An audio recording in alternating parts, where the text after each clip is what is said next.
ส่ล่ะมายังอยู่เนี่ยแม่นางเอกน้อยอาชีวานางเอกน้อย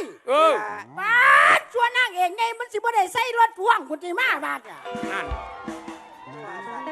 อุ้ยใหญ่ท่วงว่าท่วงคนท่วงจนตาตีเนาะแม่รับตาท่วงมันสิเห็นยังติฉันตาตีบ้างแต่บุ้ยปวดซ้อนเด้เงาแขนแหมไงก็ขาโตอีกโกนั่นนี่มันตัวอย่างไรเนี่ยเอาลูกคอยดิลูกแม่กับลูกแม่กับลูกเอาแม่จะมาคือเลี้ยงลูกจะมาคืออึ้งแท้เนี่ยเอาไม่ยังผสมกันคือได้เป็นจังสี่ฮะเนี่ยอึ้งกับอึ้งเผาดอกเจ้าลิงเผาคือลิงหยังลิงอันแคบออกเนี่ยสร้างเป็นฝนตกกับลูกพาแม่ออกนี่แหละสายาฟ้าสะอื้นละเนี่ยฟ้าสะอื้นพอมันจะว่าบุญไหลฟ้าสะอื้นแม่มันบุญแหลมฟ้าสะอื้นมีแต่ฟ้ากับฟ้าสะเด้บานเนี่ยเว้ยขอร้องมื้อนี้อย่าฟ้าสะอื้นเถอะว่าสะอื้นสิมื้อคืนนี่สะอื้นเพราะแห้งแล้วสะอื้นแต่มื้อคืนนี่แล้วสะอื้นข้างสะอื้นแน่ความว่ามันกบนี่ว่ามันโว้ยยัดใส่โอ่งหมดแล้วเสียใจบ่มีไฟนำไปใต้กบน้ำมูอ่ะโอ้จะมาตักเป็นแน่โอ้ยจะไปเด้ออย่าเฟียนหาตั้งแต่แนวกินไหลเจ้าจะไปใต้กบเด้อยายแหลมเด้อมันเป็นหยังขอญาติแท้บ้านหนองใสไปพ่อปฏิบัติลิกหากินกบปฏิบัติยุงเงี้ยบางไงละบาดมาแล้วผ้าป่าลอยฟ้ามาเด้อบุญสิมาต่อให้มันยาวมาเด้อไปสิต่อให้ยาวสาธุเด้อผู้จักบ่ละจืนนางเอกปฐมอุ่นนี่อย่าฝ่าเบิร์ดแม็กเด้อเอาคันเบิร์ดแม็กมันเป็นหยังมันหนีไปอยู่มาเป็ดมาเบิกหนูเสียงม่อนล่ำจนข่อยหลงฟ้อนใส่แม่จังว่านี่เราเขาว่าสิท่วงสิว่านี่แหละพวกเจ้าละพากันโชว์กันเลี้ยงฝนเลี้ยงกบอยู่วันนี้แม่หุ่นก้นตีเนี่ยหุ่นจังได้สมมติคือรถแก่จะห้าเนี่ยเอามองใดคือรถแก่เจ้าเบิ้งดูนี่เป็ดออกทุกมองทุกบอลนี่แม่โอ้ยร้องเพลงกับบ่เบิ้งเจ้าของได้เดียวน่ะมวนอยู่นะไปว่าไว้กะว่ามันมวนแต่ว่ามันร้องท่อนนึงข่อยได้ยินแล้วเอามันคือบ่เบิ้งเจ้าของขันว่าจังสันว่าจังไหนไปใส่บ่มีไผถาไปใส่แล้วบ่มีไผถาหุ่นจังสี่ตีแม่นกูไปพ่อกูกับว่าถาเด้อหุ่นแบบน่ะหุ่นแนวนี่แล้วมันกอดอุ่นอยู่หันแล้วย่ำหนาวกันหนาฮ้อนเอาหนีไกลๆมันเป็นหยังบังพัดลมตัวหุ่นแบบเนี่ยธรรมดาแล้วเนาะเปิดเบอร์3กับบ่กิ่งน้ำเขาตัวเนี่ยหุ่นเบิ้งแผ่นหลังมันติระบาดเนี่ยเป็นอย่างกี่บาทว่ามันแป้นปีกปุ้ยกวดอดเอาเด้อล่ะเจ้าโหเด้อลูกอดเอาลูกเจ้าโหสีเขามา8 สอบยังกินบ่ท่านเบิดเลยมองตีมันน่ะจะเบิ้งเนี่ยเบิ้งหลอนเป็นบ่เป็นธรรมดาเด้อนี่ไม่ยังสักคนยัน5 แถวกูถามมึงไงมึงสักกันยังเนี่ยกันหมาสอนั่นสมบ่บานนี่บ้า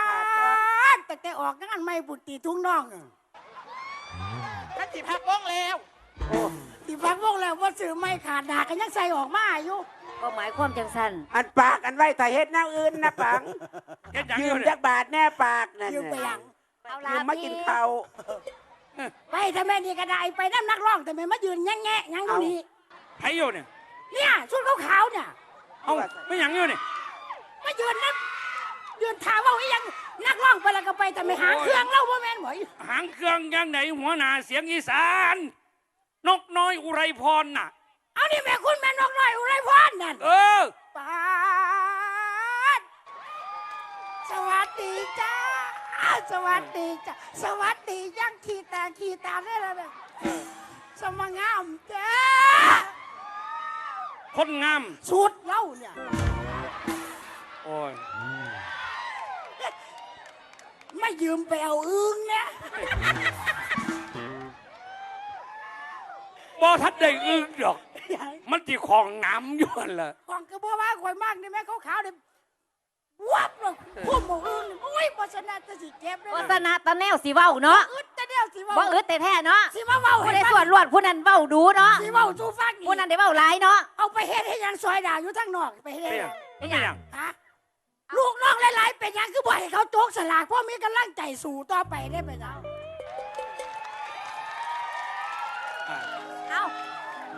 เอาหมูนี่ก็อยากอันจับสลากซะบ่สลากการกุศลนี่บ่ เออ สลากการกุศล ไม่หยังไงเฮ็ดหยั เป็ ง น ไง สิให้สิดาปันไดข่อยก็ยิ้มคือเก่า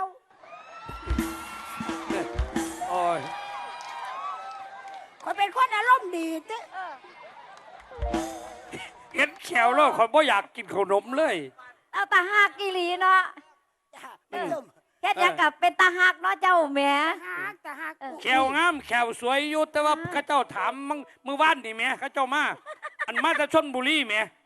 ไม่ยัง เขาเจ้าว่าบางเสียงอีสานเข้าเจ้าถามว่ายายจื่นไปยังจังจ้อยแท้จ้อยกับจ้อยคักจ้อยแน่จ้อยบ่บางเจ้าของว่าซั่น มันก็มีคำตอบอยู่ตัว ตอบว่า มันบ่อ้วนนั่นนี่ อันถามนี่คือความหมายว่าป่วยบ่เก็บบ่ไข้บ่เป็นหยังบ่จังจ้อย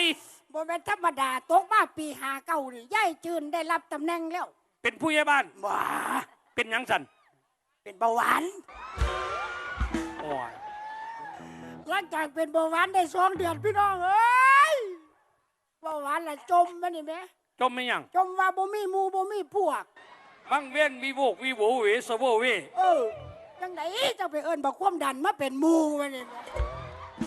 กะเจไข่ตัวมีหมูมีพวก มีหมู่มีพวกมันไข่อยู่หั่นแล้วอยู่น้ำกันอยู่ไปอยู่มาละพิษกันว่าดีแหม ทะเลาะเวาะแวง เบาหวานกับความดันตีกันกันยังว่า บ่สามัคคีเลย ญาติกันกินมือหนึงไม่ไงไม่ไงนกปนปลาทูสู้กินญาติกันกินไหม เออ โอ้ญาติกันกิน สู้ปลาเขียกันยังญาติกันกินตีกัน เอามันแสบอยู่เด้ แซ่บเราแต่ ใคร ว่า อยู่ได้กิน มันตีกันจะได้สู้ เอ เนี่ย อใครอยู่ได้กิน มื้อนี้เนี่ยกองทายจักสิได้กินบ่ได้กินแม่ครัวหัวเติมพุ่นน่ะอยู่กลางพุ่น เอ้า ว่าเป็นหยังดอก เออ เออ รับ2 แรงอยู่แล้วไปซื้อกินเองเลย แม่นบ่ไก่ดอกตลาด โอ้ยเนาะกะทำงานแหม่หน้าที่ไผหน้าที่มัน หันละ หน้าที่แม่ครัวเด้ครับบ่เป็นหน้าที่มาหัวเติมถัดเตยถัดฟ้อนเด้ครับ เอาเขาก็เฮ็ดสู้กินแล้วต้มมือเช้านี่แหม ปาดมื้อเช้าจังได้นี่รอบดึกนี่แหม่ เดี๋ยวมือหนึงที่กินจะขับอยู่เด้อ ก็กินข้าวเดียวตัวเนาะ โอ้ เอา มัน ธรรมดาคนเฮาได้กินเขาว3 มื้อเด้3คาบ บ่เอาละข้าวเดียวถือต้องแล้ว เอาข้าวเดียว มันจังบ่เปลือง แม่นจังบ่เปลืองปลา เดี๋ ทู ยว ปลาทูตัวเดียวปนแตะเช้าแล้วก็แล้วเลย อันเบ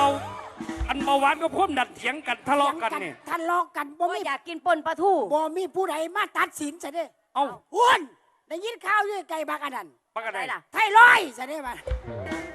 ไทรอยด์มาแล้วแทนที่สิลงไปหามเขาบ่ไปแหม อยู่ใส่ ข้างอยู่ข้อข่อยเดีย โอ้โลอยู่ ไข่โอโปอยู่นี่แหมไทรอยด์ละจมบัดนี่ จมหยัง หยังลงไปก็บ่ทันเขาญาติกินเบิดบ่มีแนวกินเลือดข่อยว่านี่แหม ไทรอยด์กินเลือ ไท ด รอยด์กินเลือดมัน เก็บเอาให้มันเบิดสุโลกซะ เป็น ก็ยังจอยอยู่ เก่งเป็นได้ซูแนว เว้ยเป็นฮอดดีพุ่นเด้เนี่ยว่ามันจะซ้ำนี่เด้นี่ เอาเป็นละติ แม่นกเป็นไป บ่เฮาว่าแม่นมันเบิดหนีแล้วบ่ยังหนีอยู่ติ ยังอีกอยู่ ติทำงาน ทำงานใส่เนื้อ